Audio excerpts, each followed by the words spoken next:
Parson, two old friends in the sun. Decades of laughter, together they won in the fields of Oklahoma with hands in the dirt, regenerating life. It's where their hearts flirt. Soil and soul, they nurture with care. From dawn till dusk, they're always there. Oh, Buck and the Parson, growing seeds of delight, cultivating joy, their spirits take flight. With every brown earth share, their friendship won't fade. Together they harvest the life that they've made.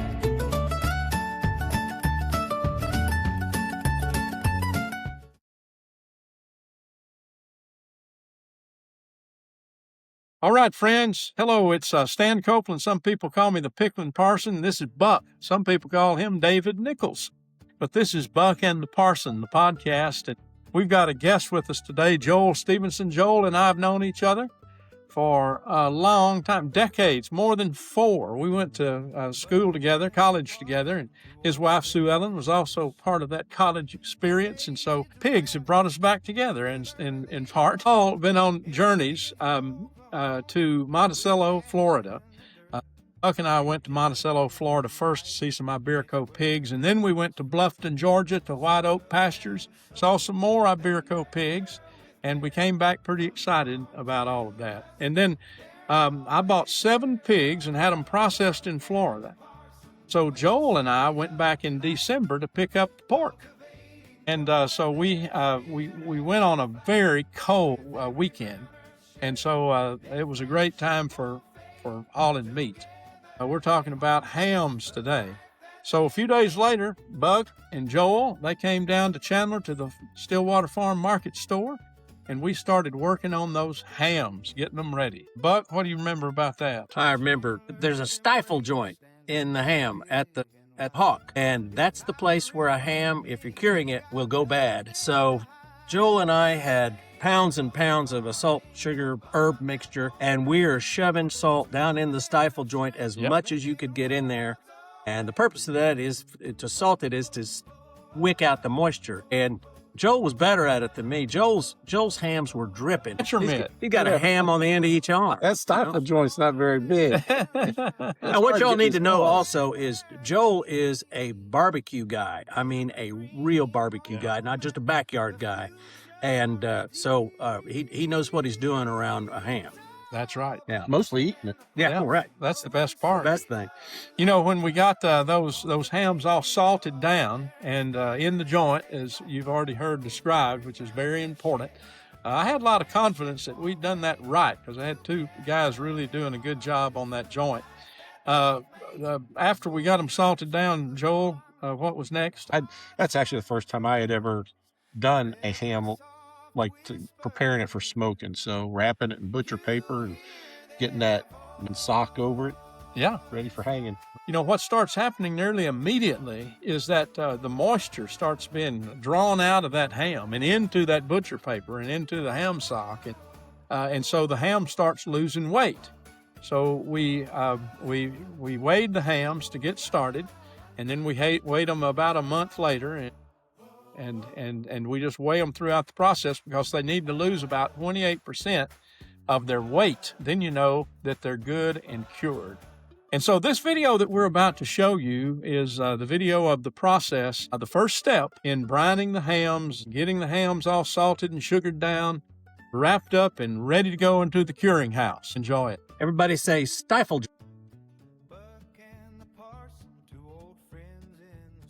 Going. All right, friends, this is an Iberico pig ham, and the first one that I've ever actually cured.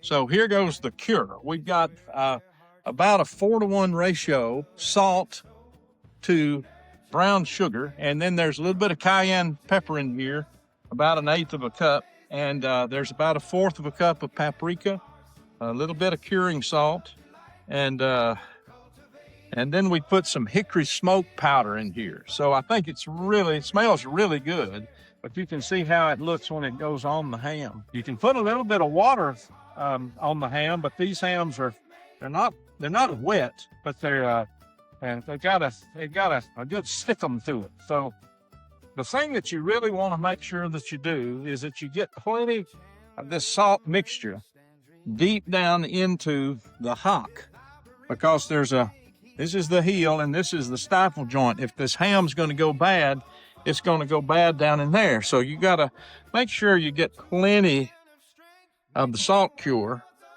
down in the ham. I like to kind of overdo it. This is the kind of ham that you can actually make prosciutto out of, because it's got the kind of fat that cures really nicely, a healthier kind of fat, and it won't go rancid like your regular store-bought ham might go if you were going through this process. But this is a very fresh ham. Yeah, it was just cut a few days ago. It's been in the cooler ever since. Never has been frozen. Make sure that you're covering the rest of the ham really nicely. I'm going to turn it over. Get this other side. This is called the collar. And actually, you can kind of trim off some of this excess off of the collar, because you want that collar to be nice and rounded. Come off a little excess right here.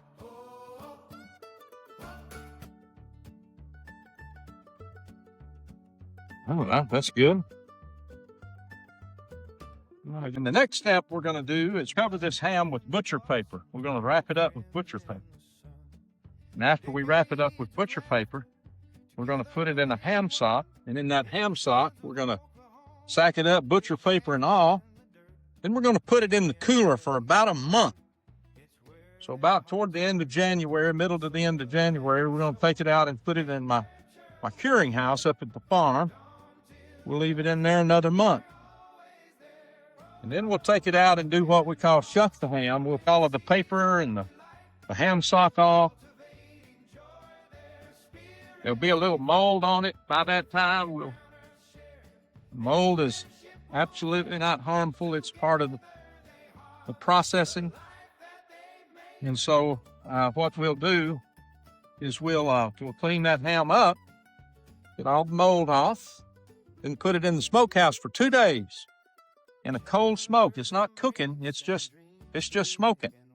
We'll use pecan wood and a little bit of sassafras, a little oak and a little hickory. And we'll get this ham good and smoked. And then we'll sack it back up in a brand new ham sock.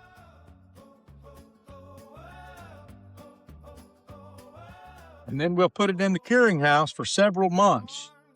It's about a 10 to 12 month process that we go through. So it's all ready to route and then put in the ham sock. All right, that's how you cure a ham.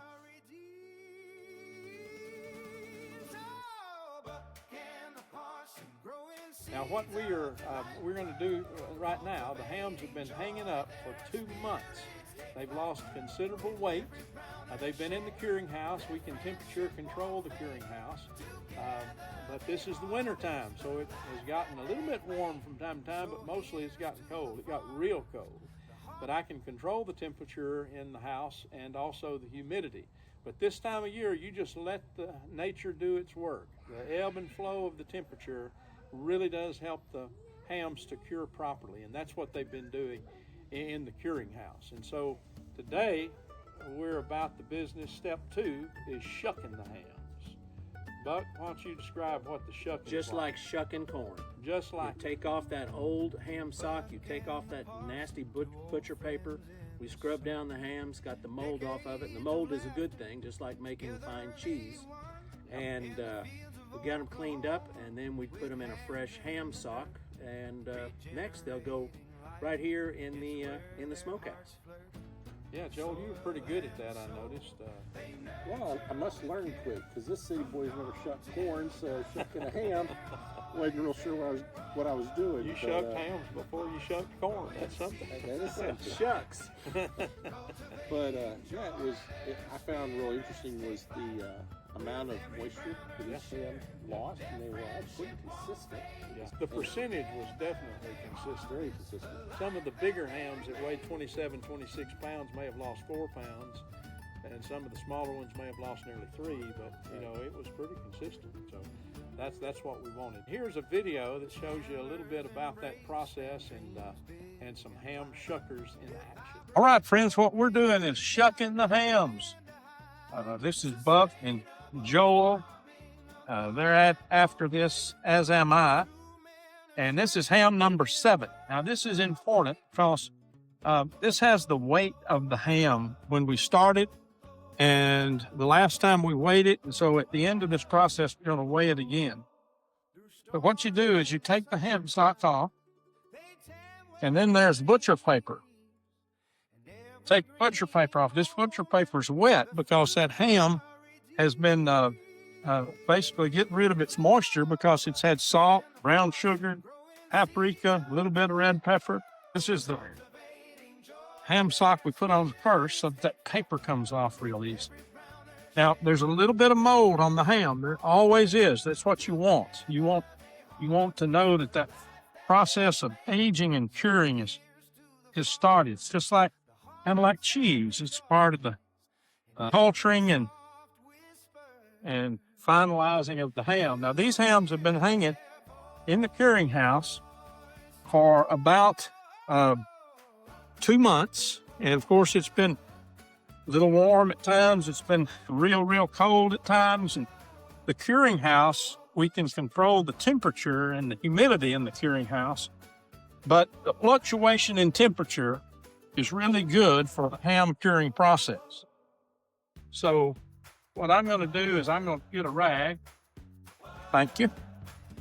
And I'm going to get just a little bit more, just a little damp rag, and get just a little bit more of the mold off. All the salt, all the sugar, got it all off. So now I'm going to take the gloves off. I'm going to get a fresh ham sock. Now, this ham sock has an opening on one end and a seam on the other. I'm going to go all the way down to the seam, just like you're putting your socks on your feet. And I'm going to turn this ham up, and I'm going to get that seam right over the shank so that ham's going to hang in an even, balanced way. Here it is. He's all sacked up, cleaned up, sacked up. The old paper has been shucked off. The old sock's been shucked off, and the new sock is on. This was a pretty big ham. It started out at 24 pounds. So these bigger hams, like this one, I'm going to make a prosciutto ham out of it. Now, prosciutto will, it's going to age for 400 days. Now, he's already lost down to 20.11. So from 24.14 to 20.11. This ham has lost 4 pounds of weight in 2 months. It's leaked out. So I take this card. I put ham number 7. I put the starting weight, which was 24.14, and that was on 12/14. And then today, 16th February, it's already down to 20.11.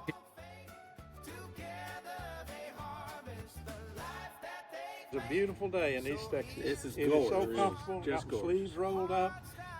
It's not hot, just a little bit crisp. The sun is going down, and the smoke is rolling out of that smokehouse. I hope you can see it behind me. Buck is our fireman, and he's got a big fire built in the firebox. And his grandson, Chris. Yep. He was your helper today. Right. Well, when I bend over and pick up sticks for kindling, it's like trying to fold a grapefruit. So it's nice to have a flat-bellied 4-year-old who will come along and pick up sticks as many as I want. And Chris, a good helper. He is a good hand. He's a good hand. He is. Yeah. And so we had some younger help with getting our kindling. The fire was started quickly, and it's really looking good. We're going to smoke these hams tonight. We're going to smoke them all night long, and we'll be putting them in the smoker in just a minute. But we need to know this about Joel. He's a smoker, par excellence. Tell us the difference between when you're smoking on your smoker, or we're smoking in that smoker, and what this this cold smoke in the smokehouses is like. The smoke, what I usually do with either a wood smoker or a pellet smoker, it's at temperature, so like 200, 225, 250 degrees. You're cooking and smoking at the same time. What you've got set up here is cold smoke, so the temperature is not getting up in there. It's just absorbing all that delicious pecan wood smoke. That's right. It's the smoke actually runs underground from the firebox and comes up into the smokehouse. And so, as Joel has said, it's not cooking the meat because it's just about probably 70 degrees in there right now. So the smoke is cold, but it's flavorful. So we're going to smoke these hams for at least 24 hours, maybe most of the day tomorrow. We'll smoke them all night. I'll come running out here in my pajamas and throw a piece of wood on, and we'll get video of that. But we're going to keep it going. You can actually fill this big firebox up with wood, and it'll be smoking in the morning. So I don't know if I'm going to have to get up in the middle of the night or not, but you're going to see we're going to actually be hanging the hams and also a few tenderloins that also are cured and smoked. They're never cooked. The prosciutto's never cooked, but it's going to get some delicious smoked flavor in just a little while.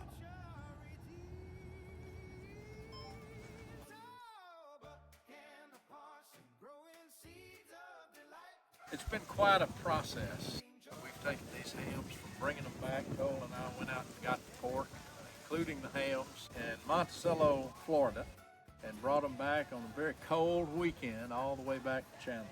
And yeah, it was cold. We've ended this by getting the hams smoked, and now they're curing. And we can't wait till Halloween to eat them. But I wanted to talk a little bit as we kind of bring this all to a close about how when my daddy was a boy, everybody had a smokehouse. There weren't refrigerators, and a smokehouse was the staple in East Texas even. And we know how hot and humid it gets here in East Texas. So that's a deterrent, and maybe that's why you still have smokehouses in Virginia and Kentucky and Tennessee, but you don't have many smokehouses across the South, including in East Texas. In fact, I hadn't seen a smokehouse in East Texas in I don't know how long. I remember as a boy seeing them, but this one right behind us here, I think may be the only one in town now. It's a destination. It's wonderful. And folks who wonder, well, when it's 100 degrees in the summertime and you've got ham in your smokehouse, how does that keep from spoiling? Well, Joel and I spent a day packing salt down in, what's that joint called? Stifle joint. The stifle joint, and that salt drains the liquid out, and the salt also is an antiseptic and kills the bacteria. So when it's 100 degrees, and if you've cured your hams correctly, there's no bacteria to grow inside the ham, so it's safe to eat. It's what we call shelf stable. So it's a wonderful process, and it's kind of miraculous given the day we live in and how we preserve our food these days with God knows what. So it's been quite a journey. I've enjoyed getting to learn the process. Being the city boy from Houston, I didn't see very many smokehouses in my neighborhood, but it's really humid down there. It is very humid and hot. But getting with y'all, learning this process, experiencing this process, stuffing those hams, getting them in the smokehouse, doing this whole process has just been a learning experience for me. And it's been a fun one. Yeah. You know, the wintertime that we're in right now, kind of coming out of, actually, but this is when they would do hog killings back in the old days because you wanted to be curing your meat when the weather was cold or cool. And we could actually leave these hams up in this smokehouse for several weeks, even a couple of months, and they would be just fine. But the reason that I've got a curing house is that I want to control the temperature a little bit. Now, I probably won't turn the air conditioning and the humidifier on yet. I'll just let nature do its work, but we're going to let nature do its work from the curing house. But the curing house is going to smell a whole lot like smoke. Yep, like we do. We smell like smoke. So we hope you've enjoyed us taking you from fetching the hams basically to brining or starting to cure the hams with salt and sugar and other spices, and then shucking the hams and getting them ready for the smokehouse, putting them in the smokehouse, and now taking them from the smokehouse to the curing house, completed the entire job. So we hope you've enjoyed, maybe learned a bit about some old ways that we hope to be bringing back and teaching young kiddos like Chris what it's all about.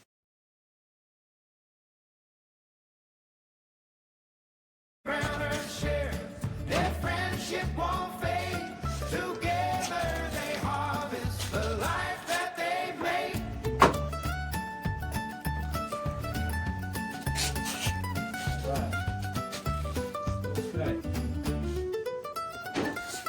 Chandler's embraced and dreams big and wide.